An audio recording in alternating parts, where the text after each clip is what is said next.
Reese. All right, well, if the Republicans take over Congress in November, there could be some changes happening at the Mexican border. And that's where we find David Davis live this morning with Congressman Brian Bilbray. Good morning, David. Good morning. Yes, we are at Borderfield State Park, and we are southwest as you can get. I'll show you behind you here is the ocean, and you see the fence that goes right down to it. You can't get any more southwest than this.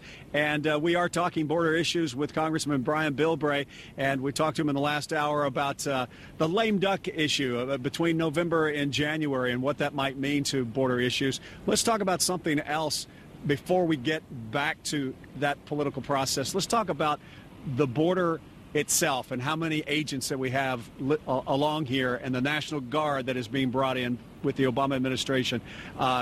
Do we have enough agents and enough National Guardsmen along our border to protect? No, I think that one of the big concerns is what is the plan in case the battle south of the border goes bad and that Mexico loses control. But no, we don't have enough. But the fact is, if you ask the men and women along the border here, rather than the politicians talking about just sending more people here, we should be sending more agents, ICE agents, into the interior and getting to the source of the problem, and that's the illegal employment facilities.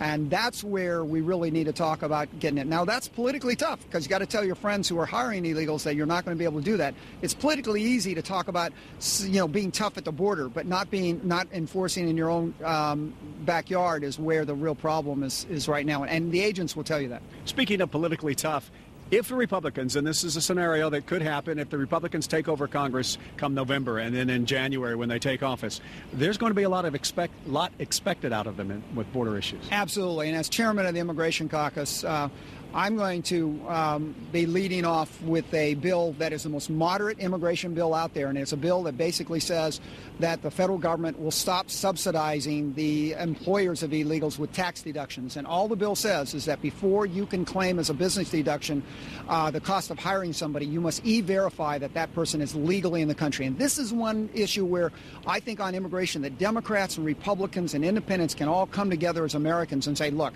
we can all talk about what we want to do with this issue, but we should all agree that we got to stop giving the source of the problem, the illegal employers, a tax deduction. We should stop allowing federal funds to be subsidizing this problem. Then there's the amnesty issue.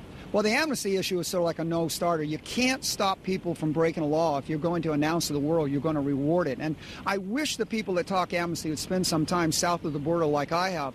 Talk to the people in Latin America. It's the wrong message at the wrong time, and it's enticing people to come up here. And we just had 72 immigrants slaughtered by the drug cartels.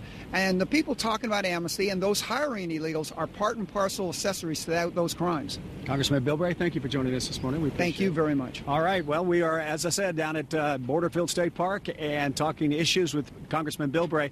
It will be an interesting time come November with the lame duck session, or lame duck Congress in there for a couple of months, and we'll see how it goes if the Republicans take over Congress or if the Democrats hold on. Back to you guys. And he's been talking about E-Verify for a long time. It's interesting to hear him say, well, we're going to tie all of this into your taxes. We're going to motivate you to actually participate and get everybody documented. Yeah, and as he said in the first hour that we talked to, it's not the border itself. The border problems that we have are more interior than they are actually right here on the border. Yeah, because if they have nothing to do when they get here, well, why are they here? They're here looking for jobs. Yeah. All right, David. Thank you. Thank you very much. Okay. Appreciate it. See you later.